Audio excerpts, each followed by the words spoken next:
শুধু দর্শক, জাতীয় ঈদগাহ এবং জাতীয় ঈদগাহে মাননীয় প্রধানমন্ত্রী ও মহামান্য রাষ্ট্রপতির সঙ্গে নামাজ আদায় করলাম আমরা প্রত্যেকেই, যারা এই জাতীয় ঈদগাহ থেকে এখন আমরা নামাজ শেষ করে বেরিয়ে আসলাম। আমি আপনার অনুভূতি জানতে চাচ্ছি, আজকে ঈদুল আজহা এবং মাননীয় প্রধানমন্ত্রী এবং মহামান্য রাষ্ট্রপতির সঙ্গে নামাজ আদায় করলেন, আপনার অনুভূতি কি, কেমন লাগছে? আপনার নাম পরিচয় দিয়ে যদি একটু বলতেন। আমি Mustafizur Rahman Montu, film chief assistant director এবং অভিনেতা।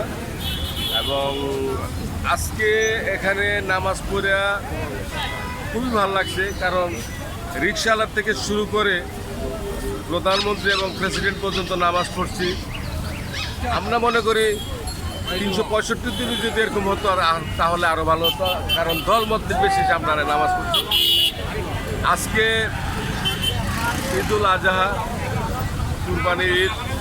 আপনারা জানেন যে এই কুরবানি আল্লাহ তাআলা নিজের খুব পছন্দের জিনিসকে কুরবানি। আপনারা জানেন যখন ইসমাইলকে কুরবানি দিতেছিল তখন সেখানে একটা দুম্বা হাজির হয়ে গেছিল অলৌকিকভাবে। তারপর থেকে এই পশু কুরবানি শুরু হয়েছে। তো আমরা মনে করি যে আজকে আবহাওয়াটা ভালো, 2 দিন বৃষ্টি ছিল, অনেকেই ভয় ছিল যে বৃষ্টির কারণে কুরবানি দিতে একটু কষ্ট হবে। এবং আপনারা জানেন যে সারা বিশ্বে মুসলিমদের একটা অস্থিরতা বিরাজ করছে, যেহেতু ইরানের যে যুদ্ধ, সেখানে দেখা গেছে ইরানের সেই যুদ্ধে দুবাই, সৌদি আরবের মতো লোক এবং ওই দেশ আমেরিকার মতো ইহুদিদের সাপোর্ট করতেছে।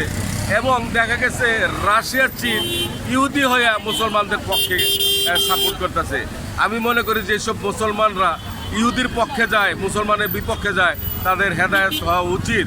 আপনারা জানেন হযরত মুহাম্মদ সাল্লাল্লাহু আলাইহি সাল্লাম যখন ইসলাম প্রচার করত তখন তাকে অনেক নির্যাতন সহ্য করতে হয়।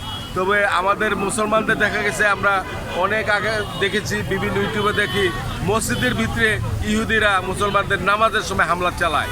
তো এটা হেদায়েত হওয়া উচিত সারা বিশ্বে। এবং আরেকটা জিনিস দেখতে পাচ্ছি আমরা বাংলাদেশে, যেহেতু শিশু নির্যাতন, যে বিশেষ করে শিশু নির্যাতনটার বেশি। একটা শিশুর মধ্যে কি আছে যে তারা পশুর মতো গেছে। আপনারা রামিসা, আমার বাড়ি সিরাজদি খান, এই রামিসার বাড়ি সিরাজদি খান। এই ঘটনাটি ঘটছে সারা বাংলাদেশ এবং বিশ্বে। যে আমি মনে করি যে এই শিশু নির্যাতনের যে প্রক্রিয়া, বিচার আইন, আমি এটা মনে করি যে এইভাবে হওয়া উচিত না। দেখা গেছে বছরের পর বছর চলে যায় এবং যারা এই শিশু নির্যাতনের বিপক্ষে তারা পক্ষ নিয়ে যে উকালতি করে এবং যারা আদালতে দাঁড়ায়, তাদের বিরুদ্ধে আমরা ব্যবস্থা নেওয়া উচিত। কারণ আমি মনে করি এদের সরাসরি আইনগতভাবে তার ফাঁসি দেওয়া উচিত এবং নাহলে জনগণের হাতে ছেড়ে দেওয়া উচিত। তা না হলে এই শিশু নির্যাতন বন্ধ হবে না, কারণ আইনের ভাগ পুকুর দিয়ে বের হয়ে যায়। আমি মনে করি এটা কোনো কিছু নেই, প্রমাণ হইলেই সাথে সাথে ফাঁসি। এটার প্রক্রিয়া করতে করতে দেখা যায় তারা ভাগ পুকুর দেবেন। এবং আমি মনে করি যে আজকে এখান থেকেই আমরা নামাজ পড়েছি সবাই একসাথে। সবাইকে আমরা ধন্যবাদ জানাই এবং আপনার এই টিভিকে আমি ধন্যবাদ জানাই। আমরা আপনার মাধ্যমে আমরা অনেক কিছু বলতে পারছি। ধন্যবাদ। ঈদ মোবারক। শুধু দর্শক, আসলে পবিত্র ঈদের জামাত জাতীয় ঈদগাহে আমরা মহামান্য রাষ্ট্রপতি, মাননীয় প্রধানমন্ত্রীর সঙ্গে আমরা আদায় করলাম একই সঙ্গে। এবং এখানে মানুষের অনুভূতি এক একজনের এক এক রকম। তবে আমরা বলতে চাই, আজকে এই নামাজ শেষে আমরা কুরবানির পশুকে কুরবানি করব, কিন্তু সেই সাথে আমাদের মনের পশুকেও আমরা কুরবানি করব। এটাই হোক আজকের এই প্রত্যাশা।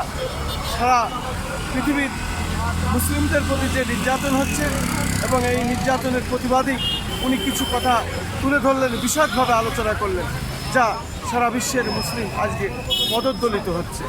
এটা আসলে এর উপরেও দোয়া মোনাজাত আল্লাহর কাছে করা হলো, যাতে বিশ্ব মুসলিম শান্তি ফিরে পায়, সারা বিশ্বের মানুষ শান্তি পায়। আপনাকে অনেক অনেক ধন্যবাদ আমাদের চ্যানেলগুলির পক্ষ থেকে। আমি খন্দকার মাছাদ। আপনাকে এবং আপনার চ্যানেল